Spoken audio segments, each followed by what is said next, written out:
Well, it is Friday. I didn't even know what day it was earlier, but it's Friday. Hey, Tehillim, you're always the first one here. This is not going to work now.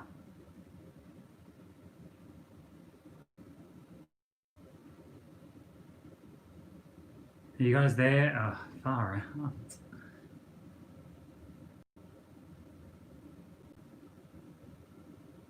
Hey, everyone. I don't know if it's working now or not. They're trying to censor us out of these things, so it's actually one of the things I was going to talk to you guys about. Look up our group. I've got a group called zamamo.com. We've got the unitedcollective.org, but zamamo.com I'm going to be posting on there under my name, Matt Lawson. So have a look for that. There's a 5G site as well called Worldwide Unified Action Against 5G. So go to zamamo.com if you can. That's where you'll find us, zamamo.com. I can't write anything down the bottom, no. So zamamo.com, if we get lost, if you lose us off here or off Instagram or whatever else, or of course, you know, I live in Melbourne, you can find me, just hunt down throughout Melbourne. So a couple of things I wanted to talk to you guys about. Firstly, the farmers markets have all been closed in Melbourne as of about an hour and a half ago. They just did it like that. And they said they did it because they saw pictures of a crowded marketplace, but they saw one that wasn't accredited, a marketplace that wasn't set up through the organization.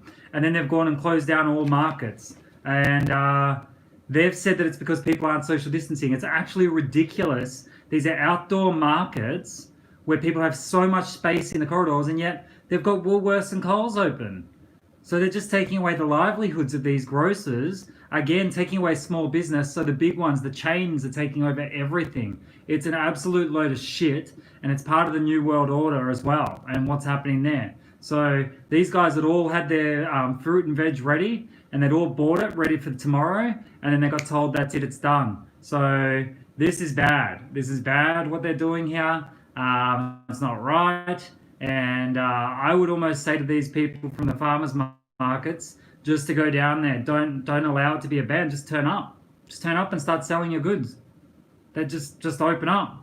Just don't close, guys. Just go down there and spread it around everyone not to close, because you have every right to run your business. Everyone has a right to run their business. Everyone should just open their business.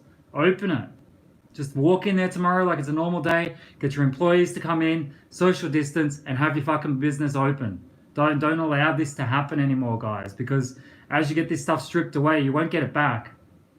It won't come back, because this isn't about your health, or else they would have the proper masks in place. It's not about your health, or the next story I'm going to say wouldn't happen either. So, you know, if you think that you should have your business open, keep it open. Just work. Let them come in and fine you. Whatever. Fight it in court afterwards. Don't let them rule you like this. It's a directive, and it makes no sense. So keep it open. Keep your business open. The next thing I was going to talk about actually fits in with this. Brett Sutton. Brett Sutton, we've watched his last 3 videos that he's done with Dan Andrews, and he's dropping truth bombs left, right, and center. He's broken the narrative. I think he's outside of what he's meant to be doing now, and he's letting us know the PCS tests don't work. And he's letting us know that he said today, out of every 5,000 people without symptoms that they test, they're lucky to get 1 positive. Out of every 5,000 people they test, they're lucky to get 1 positive. He said that today live on TV, and so many people didn't even realize what he just said. If out of 5,000 people without symptoms, only 1 is showing up as being sick, that means none of us should be wearing masks if we have no symptoms. Yeah?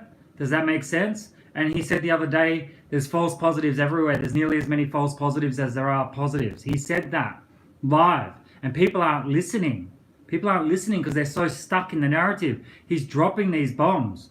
He's dropping these bombs. And we need to know that's what he's doing. So I put down his website on my Instagram, and I'm telling people to email him for his conscience. Try and get that conscience out of him. Try and get the truth that he signed up to be in this job to help Victorians be healthy and healthy and safe. So write to him and say, buddy, what are you doing? come up on the live next time and just tell the truth. Say it's a hoax. Break the whole thing. Break the whole thing, Brett. You can do it. I don't know if you'll ever see this, Brett Sutton, but if you can do it, just get up there and do it, because you're going to be held accountable to this. Think about the Nazis in Germany and other places where they did things against the people, where they did the things against the people in the housing estates and everything else. They paid a big price later on. So realize that and do the right thing. Do the right thing on the oath that you swore as a doctor. Do the right thing. Now, if you want to email him, it's chief.healthofficer@dhhs.vic.gov.au. Okay, guys? chief.healthofficer@dhhs.vic.gov.au. I don't know if someone can drop that down into the chat, but I'll say it one more time. Chief, C-H-E-I, is that right? I before E, no. CHIEF dot health officer at dhhs.vic.gov.au. Okay, guys? So email through to there and call out Brett Sutton and say, you're a doctor, you swore on your oath to look after people. Is this narrative broken now? Because if it is, you have, it's DHHS. Cyber Queen, you've just got one of the digits wrong. So try one more time. Not that I've done anything, I'm just lazily sitting here in my lounge. Now, that was the next one. So the last thing I was going to talk to you about, that's right, chief.healthofficer@dhhs.vic.gov.au. Brilliant. Thanks, guys. The next thing I wanted to say was we have a whistleblower coming on my live on Instagram, and he's coming on to speak about CSL. So CSL is the Australian company that they're touting to make this vaccine once it's ready from the other company. I can't remember the name of it, which is a corrupt company as well. But CSL is the one that's meant to be making this vaccine. Now, I've got a whistleblower coming out that has been chasing them for the last 15 years because what they're doing is they put out poisonous material, and they poison blood on people that were, what's the word where you bleed out all the time? Hemophiliacs. So they put out, CSL has put out in the past medicine for hemophiliacs that made them bleed out and die. 1,700 people got sick, 1,400 people died. And this has been suppressed. It hasn't gone out through the media. The politicians haven't let it go through the courtrooms. It hasn't happened. And this guy is speaking up today because he doesn't want CSL doing your vaccination that ends up being mandatory. So he's going to come and he's going to speak out about CSL and the malpractice that they've had in the past, and the fact that we're trusting them to do this vaccine within 12 months and push it out to all Australians that it's going to be as close to mandatory as possible. Do you want someone injecting you that has done something like that in the past and covered it up? Is that something you want on your conscience with your family? My gut feeling is no. No. We're getting some no's? No. 100%. That is a no from me. So he's going to drop this. They tested it on orphans. They tested it on vulnerable people, and people died. People died. Okay, guys? So CSL, which is one of the biggest companies in Australia, people died because of the testing that they were doing. And there's a lady in Australia, he's going to mention her name, that's sort of the puppet. She's the puppet master. She's leading the politicians. She was with who? WHO? Her name, I can't remember it, but she was on TV the other day. And she said, everyone knows CSL. No, we don't know it all. But now we're going to. Because this guy's coming out, the whistleblower, he's going to put it out there. And he's taking a big risk to do it. Maybe I'm taking a risk broadcasting it, but we need to get it out there. We want people to know. And that's what we're doing today. So tune in on Instagram around about 9 o'clock for that. And hopefully that wakes up the rest of the people that can't see how dangerous it is to have a vaccine rushed through by a company that's been doing these malpractice acts forever. Okay? So that's at 9 o'clock on my Instagram. Last thing, I just wanted to say one more time, please, please, please come from a place of kindness. Always. Not sometimes, not occasionally. Always come from a place of kindness. If you think that you've got something to say and you see someone that's going against your narrative, be aware that we can all have different opinions and we can debate amongst those opinions. But what it has to come back to is being kind and caring about each other. Because if we don't do that, then what kind of society are we?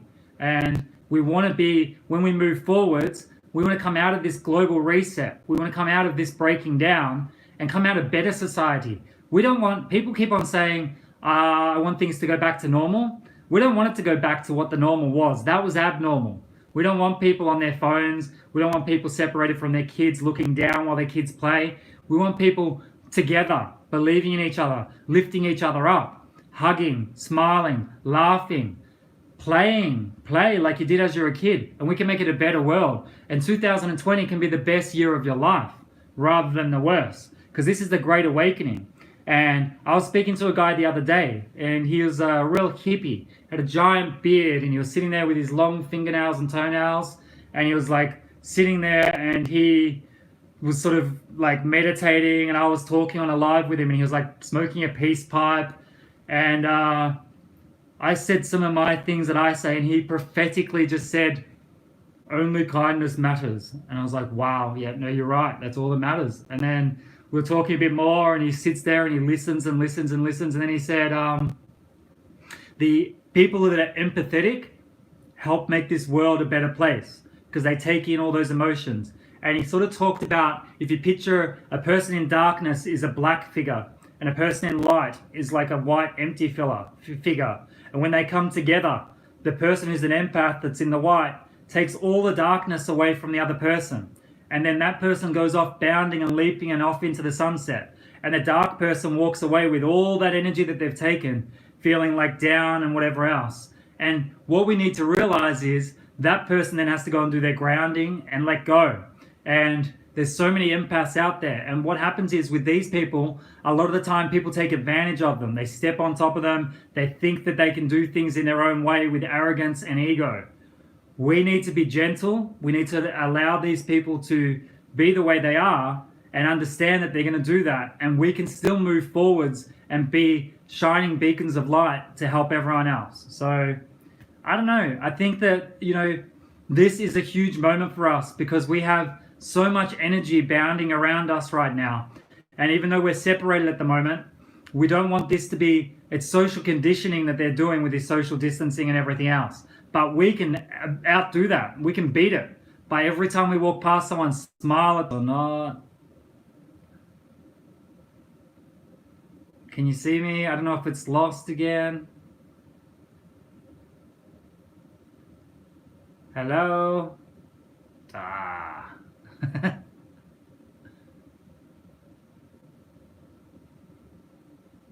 Can you hear me? Hello? Let me know if you can hear me. That's funny. I'll just talk for the rest in the black screen. And this is actually quite prophetic, because in the black, in the darkness, you need to be able to face your darkness. So it's perfect. In the dark is where you need to find yourself. When you feel this darkness, when you feel this empty, hollow feeling of darkness and you're fearful, allow it. Let it go through your body. Feel it. Ride that wave. And know that you can move forwards from that darkness always. Because when that darkness is overwhelming your whole body, there's nothing to stop your mind. Your mind can set your intent for your next day. Start setting your intent every single morning. Wake up, be in this dark place maybe, feel the darkness around you, allow it to override you to a point, and then use your mantra. My mantra every day is, today I'm going to be positive, I'm going to be confident, I'm going to move forwards with love and light, and I'm going to change this world with every moment and every action I do. So every one of you can do the same thing. Don't be afraid of your dark anymore. Okay, guys? I love you all. Please, please, please, tomorrow wake up with intention. Be positive. Be confident. Go out with love and light and change the whole world around you, because you're all amazing, amazing human beings. Okay, peace and out, guys.